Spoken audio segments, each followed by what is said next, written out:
তার অ্যাকাউন্টে দিতে হবে। এই সারের কালোবাজারি মানছি না, মানবো না।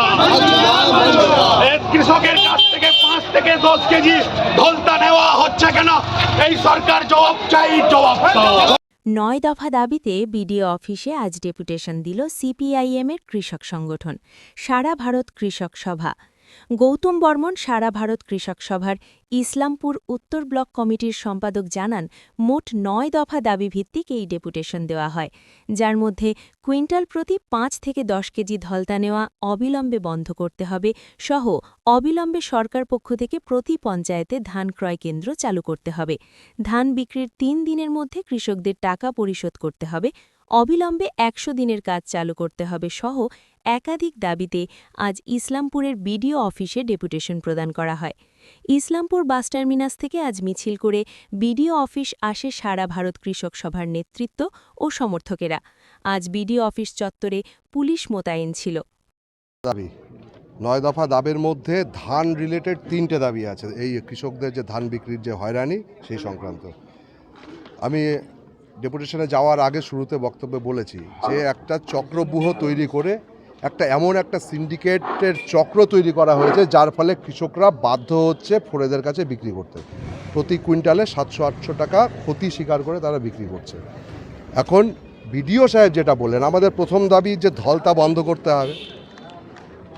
বিডিও নিশ্চিতভাবে উনি তো পড়াশোনা করে WBCS পাস করে এসছেন, কিন্তু একটা কথারও জবাব ওনার কাছে নেই। তার অর্থ এটা দাঁড়ায় যে হয় জবাব উনি জানেন না, অথবা জবাব উনি দিতে পারবেন না। মানে ওনার উপরে অনেক চাপ আছে। ধলতা নেওয়ার সরকারি গাইডলাইনে কোনো রকম প্রভিশন নেই। ওনাকে আমরা বললাম, উনি জানেন প্রভিশন নেই। ওনাকে বললাম, আপনার দায়িত্ব, ব্লক মনিটরিং কমিটি, আপনি হেড, আপনি তাহলে কিষাণ বাজারে ডিসপ্লে করুন, আপনি লিখিত অর্ডার করুন যে কোনো রকম ধলতা নেওয়া যাবে না, আপনি অর্ডার করুন। উনি এতটুকু দায়িত্ব নিতে পারছেন না যে উনি অ্যানাউন্স করবেন বা ওখানে বোর্ডে লিখে দেবেন যে ধলতা নেওয়া বন্ধ হলো। উনি আমাদেরকে বলেছেন আমি এটা সব রকমভাবে উদ্যোগ নিচ্ছি, আমরা লক্ষ্য করব, আমরা দেখব উনি কি উদ্যোগ নিচ্ছেন। কিন্তু আমরা কৃষকদেরকে আমরা আবেদন করব, কোনো রকম ধলতা দেবেন না। গাইডলাইনে 1 কেজিও ধলতা দেওয়ার কোনো প্রভিশন নেই, খুব পরিষ্কার বুঝে নিন। দ্বিতীয় কথা, এই সব হয়রানি বন্ধ করা যায় যদি প্রতি পঞ্চায়েতে সিপিসি অর্থাৎ ধান ক্রয় কেন্দ্র যদি চালু করা যায়। উনি আমাদেরকে কথা দিয়েছেন, এই একটা জায়গায় উনি সহমত, উনি বুঝতে পেরেছেন যে এটাকে বিকেন্দ্রীকৃতভাবে পঞ্চায়েতে যদি করা যায় তাহলে অনেকটা কৃষকরা উপকৃত হবেন। উনি 7 দিন সময় চেয়েছেন। এই 7 দিন ওনাকে সময় আমরা দিয়েছি। আজকে বললেই কালকে সিপিসি সেন্টার চালু করাটা সমস্যা, সেখানে টেকনিক্যাল লোকজন ইত্যাদি দরকার, এটা আমরা বুঝি। তাহলে এই 7 দিনের মধ্যে উনি আমাদেরকে জানাবেন। এর সঙ্গে রিলেটেড যারা আছে, ফুড সাপ্লাই, এগ্রিকালচার, তাদের সঙ্গে যোগাযোগ করে উনি মিটিং করবেন বলেছেন, এবং করে আমাদেরকে জানাবেন কটা সিপিসি সেন্টার উনি চালু করতে পারছেন। এর জন্য ওনাকে 7 দিন সময় দেওয়া হলো। এবং সরকারি গাইডলাইনে আছে 15 দিনের মধ্যে কৃষকের অ্যাকাউন্টে ধান বিক্রির টাকা ঢোকাতে হবে। উনি বলছেন যে এটা ফুড সাপ্লাই ডিপার্টমেন্ট ফরওয়ার্ড করেন, ওনার লগইন থেকে এটাকে পাস করা হয়। উনি দায়িত্ব নিচ্ছেন যে ওনার লগইন থেকে কোনো রকম ডিলে হবে না। আমরা বলেছি না, আপনি যদি সঠিকভাবে করেন, কিন্তু ফুড সাপ্লাই ডিপার্টমেন্টে যদি 10 দিন পড়ে থাকে তাহলে কৃষকের হয়রানি হচ্ছে। আপনি খোঁজ নিন কৃষক কবে বায়োমেট্রিক দিচ্ছে, কৃষকের ধান প্রতিদিন কোন কৃষকের ধান বিক্রি হলো সেটা তো রেকর্ডেড, সেটা তো রেজিস্টার মেনটেন হচ্ছে। তাহলে যে কৃষক 1 তারিখে ধান বিক্রি করেছে তার পেমেন্ট আজকে আপনি ফাইনালাইজ করছেন আপনার এন্ড থেকে, এটা তো 10 দিন পরে এটা হতে পারে না। এই ডিলেটা কিসের জন্য এই ডিলে? আপনি খোঁজ নিন। 3 দিনের মধ্যে সরকারি গাইডলাইন আছে, 3 দিনের মধ্যে এই দাম কৃষকের অ্যাকাউন্টে ঢোকাতে হবে, এটা সুনিশ্চিত করতে হবে। উনি কথা দিয়েছেন, উনি এটা করবেন। আমরা লক্ষ্য করব, আমরা দেখব যে কৃষকদের ধান বিক্রির টাকা 3 দিনের মধ্যে কৃষক পাচ্ছে কি না। বাকি যা আছে 100 দিনের কাজ চালু করতে হবে, সারের কালোবাজারি বন্ধ করতে হবে। এগুলো নিয়ে উনি ওনার এন্ডে যা করার মনিটরিং কমিটি আছে উনি সেটা করবেন। আপনার বিএলআরও অফিসের যে দুর্নীতি, যদিও একটা আলাদা অফিস, কিন্তু এই ব্লকের প্রশাসনিক প্রধান উনি, ওনার নজরে এনেছি যে ঘুঘুর ভাষা ওখানে চলছে, মানুষের হয়রানি চলছে, এটা বন্ধ করতে হবে। উনি কথা দিয়েছেন যে এই কাজগুলো উনি করবেন।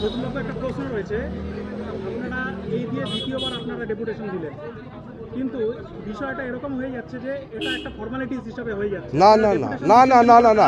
আচ্ছা, আপনি বলুন তো, আপনি ইসলামপুরে কোন রাজনৈতিক দলকে দেখেছেন একটা ডেপুটেশন দেওয়ার 10 দিনের মধ্যে সেই একই দাবি নিয়ে আরেকটা ডেপুটেশন দিতে। যদি আপনাদের আপনি কবে দেখেছেন কোনো রাজনৈতিক দলকে? আমরা সারা ভারত কৃষক সভা দায়িত্ব নিচ্ছি আমরা। এগ্রিকালচারের যে অধিকর্তা এখানে ব্লকের, তার কাছে আমরা গত 8 তারিখে গেছি, আজকে 18 তারিখ। আমরা 7 দিন সময় দিয়েছিলাম, 10 দিনের মাথায় বিডিও অফিসে এসেছি।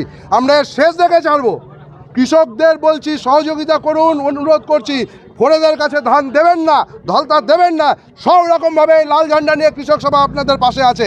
আবার আসবো বিডিও অফিসে, আবার যাব ফুড সাপ্লাই অফিসে, যেখানে যেখানে যেতে হয় যাব। ওই বিএলআর অফিসের ঘুঘুর বাসা, ওটাকেও আমরা ভেঙে ছাড়বো।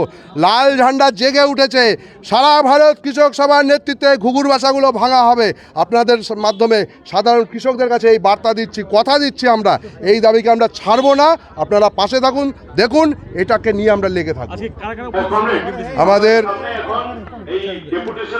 সারা ভারত কৃষক সভার জেলা সম্পাদক সুরজিৎ কর্মকার, জেলা সভাপতি বাজিল আক্তার, আমাদের বর্ষিয়ার নেতা পরিতোষ রায়, ইসলামপুর ব্লক কমিটি উত্তর ব্লক কমিটির সম্পাদক আমি গৌতম বর্মন, আমার পাশে ইসলামপুর দক্ষিণ ব্লক কমিটির সম্পাদক মাসুম আলম, এনারা উপস্থিত ছিলেন। এটা হচ্ছে ডেপুটেশন আমরা অনেক সময় ধরে এখানে দিচ্ছি, এখনও চলছে। বিডিওর সাথে দেখা করলাম। দেখুন, বিডিও সাহেব খালি মুখে বলেননি যে আমি কিছু করতে পারবো না, কিন্তু ওনার চোখ, মুখ, ওনার দৃষ্টি, ওনার চাহনি সব কিছু বলে দিলেন যে ওনার হাত পা সব বাঁধা। এই বিডিও অফিসটা চালায় হলো তৃণমূলের নেতারা, একদম খোলাখুলিভাবে বলছি। ব্লক ডেভেলপমেন্ট অফিস, তার মালিক হলো ব্লক ডেভেলপমেন্ট অফিসের বিডিও, যিনি WBCS পাস করে এখানে বসেছেন। কিন্তু উনি কোনো প্রশ্নের উত্তর তো দিতেই পারলেন না। সব কথায় উনি কি বললেন জানেন? আমি কথা বলে জানাবো।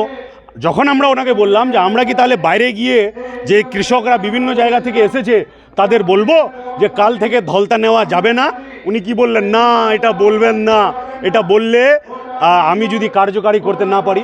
মানে আমি ওনাকে খোলাখুলি বলছি আপনাদের সামনে, এই পারে আছে বিডিও সাহেবের চেম্বার আর এই পারে আছে সভাপতির চেম্বার। সভাপতি কাদের? তৃণমূলের, মানে পাবলিকের সভাপতি না। মানে এই পাশে যে নেতারা এসে বসে তারাই ওই পাশটার উপরে হাবি হয়ে আছে। এই গোটা ব্লকটা এই পাশের অফিসটা চালাচ্ছে, বিডিও অফিস চালাচ্ছে না।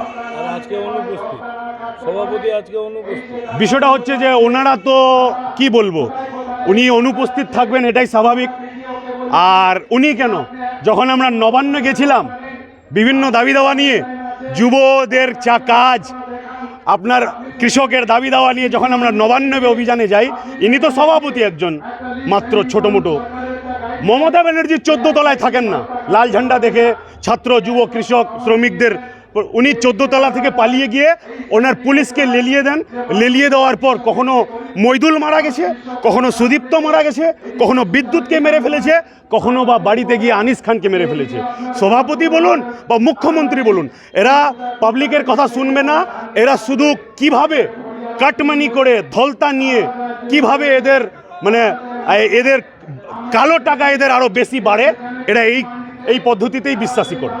তো তাহলে কি মানে এভাবে করেই মানে কৃষকের কষ্টার্জিত ফসল একেবারে মানে দালাল ফলেরা না, এভাবে চলতে দেওয়া যায় না। আমি একটা কথা আপনাদের আরবার বলছি যে এর আগে আমরা এডিএ ম্যাডামের কাছে গেছিলাম, যে এখন একজন লেডি এডিএ আছেন, ওনাকে যখন আমি বললাম যে ধলতা কত, তো উনি মুখ ফসকে বলে ফেলেছেন যে 4 কিলো ধলতার কাটার নিয়ম আছে।